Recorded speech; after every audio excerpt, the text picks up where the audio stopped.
set Ma's bag down on the bench and stand up to wave at Vic. His sister has her nose buried in a book, but I still say hi once she's close enough to hear me. Kavita barely glances at me before slipping off her book bag and taking a seat next to Ma's purse on the bench. I recognize Kavita's book bag because Vic had the same one a couple years ago. It has green plates on it to mimic the spine of a dinosaur. I didn't know Kavita was also into dinosaurs, but two experts are better than one. What's with the bag? Vic asked with a smirk on his face. I'm so busy thinking about Kavita's book bag that it takes a second for me to realize Vic's talking about Ma's purse. It's not mine, I tell him. It belongs to, a friend of mine. And she asks you to hold her purse? Vic asks suspiciously as he looks around for my mystery friend. Not exactly, I reply. This is going to sound crazy, Vic, but I swear everything I'm about to tell you is true. Vic laughs and says, strange things happen all the time on my block. I could tell you some stuff you'd find hard to believe. Like what? I ask skeptically. Vic glances at his little sister, but she seems absorbed in her book. You know Carlos and Tariq, right? Sure, they're in Mr. Benson's class, I say. Right. Well, a few months ago, they were fixing up the backyard of this rundown house on Barclay Street, and they found a phoenix. No way. It's true, Vic insists. We found a picture of it in the Brooklyn Museum. We tried to take care of it, but it was nearing the end of its life, so Vic looks over at his sister and decides not to finish his sentence. But I need to know the fate of the phoenix. So what happened? I ask. Vic leans in and says, it went up in flames. But that means a new phoenix was born from the ashes. I haven't seen it yet, but I keep my eyes open just in case. You never know what you might find in Brooklyn. I don't know what to say. Ma said magic was leaving the city, but maybe she was wrong. Or maybe Ma was right, and Vic's baby phoenix had to find somewhere else to live. The best part of Vic's story is that I've never heard it before, which means he knows how to keep a secret. So, Vic says, what's your unbelievable story? I make sure Kavita is still engrossed in her book. Then I step closer to Vic and say, my friend's missing, and she's a witch. Vic doesn't blink, so I go on. She received an important package from Madagascar and instructions to take good care of what was inside. And what was inside? Vic asks. 3 dragons. This time Vic's eyes grow wide. Actual dragons? I nod, but then confess. Well, I haven't seen them, but that's what Ma said. She saw them? Not exactly. Ma kept them in the dark because there's this thing called imprinting. Vic nods like he doesn't need an explanation. And your friend didn't want the dragons to get attached to a human. Smart move. So where are the dragons now? I point at Ma's bag over on the bench. Then my heart skips a beat. The first thing I notice is that Kavita is no longer reading her book. The second thing I notice is that the familiar red mint tin is on her lap, and it's open. No! I cry, but it's too late. Not only are 3 tiny dragons peering out of the tin, Kavita is feeding them. Kavi, what are you doing? Vic asks. Sharing my snack, she replies without even looking at her brother. Vic and I draw closer to get a better look at the dragons. They're so tiny that they must have had plenty of room inside Ma's mint tin. 2 have wings, and 1 has a long body with plates along its curved spine. All of them have purpley scales that shimmer like the feathers that circle the necks of the strutting pigeons. The dragons look harmless, and they purr happily as they eat the crumbs Kavita is sharing with them. I point at the plastic sandwich bag on Kavita's lap. Inside are 2 round, ivory-colored cakes. 1 is whole, and the other has been broken into pieces by Kavita so she can feed the hungry dragons. I remember what Ma said about not giving the dragons marshmallows.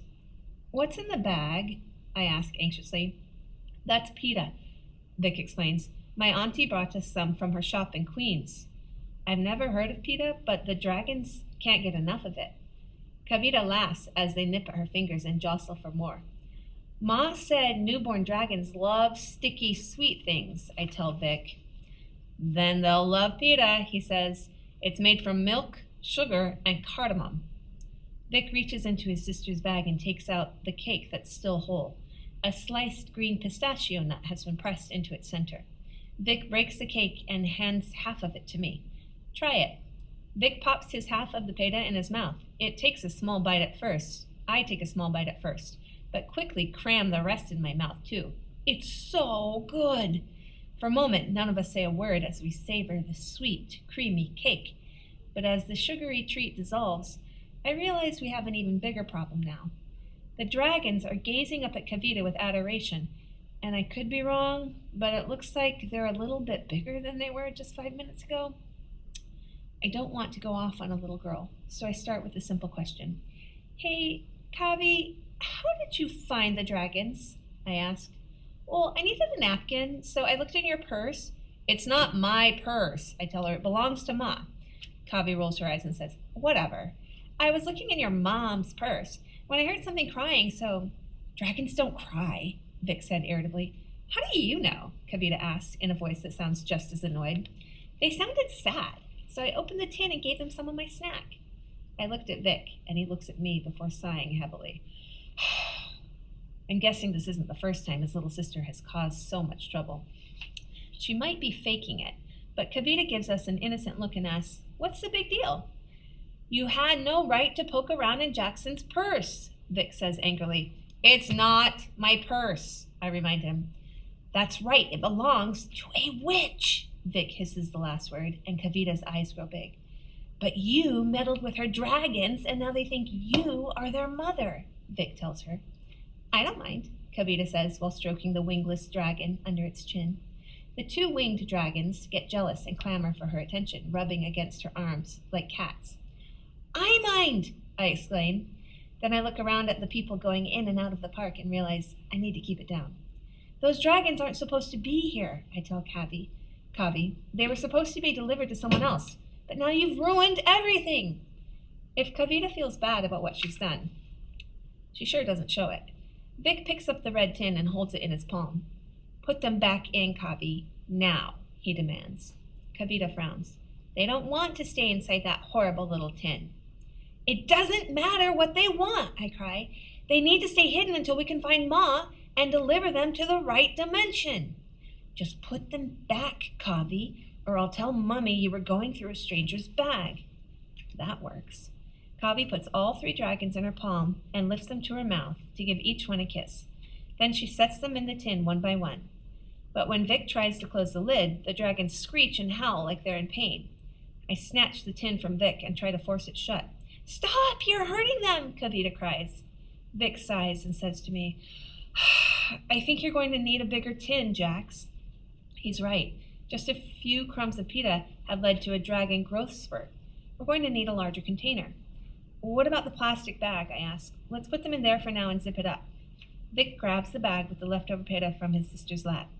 He takes out the crumbling cake and offers it to me. I shove the pita in my mouth and then dump all three dragons from the tin into the little bag. But as soon as they start eating, the crumbs sticking to the bottom of the bag, their scaly, writhing bodies start to grow some more. Ouch! Vic cries before dropping the bag on the ground. I snatch it up from the ground and see that one corner of the plastic bag has melted.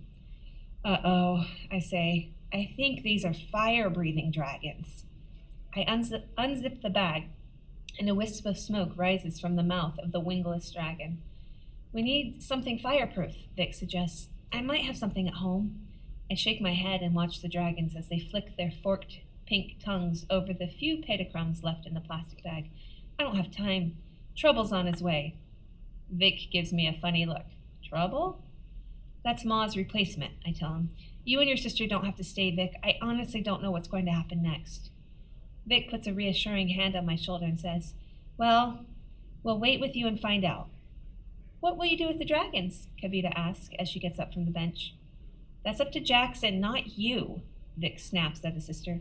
You need to learn to mind your own business, Kavi. Kavi turns away in a huff and unzips her own bag to place her book inside. I take up Ma's purse and search inside for another container.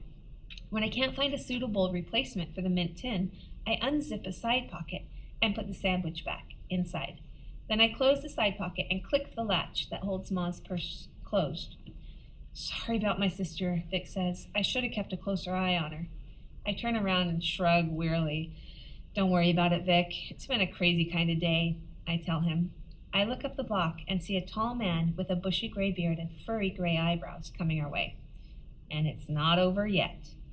The tall man holds out his hand before he reaches us, but with 3 long strides, he's standing right in front of me. You must be Jax, he says with a big smile that reveals a gold tooth. I'm Charlie Randall, but my friends call me Trub.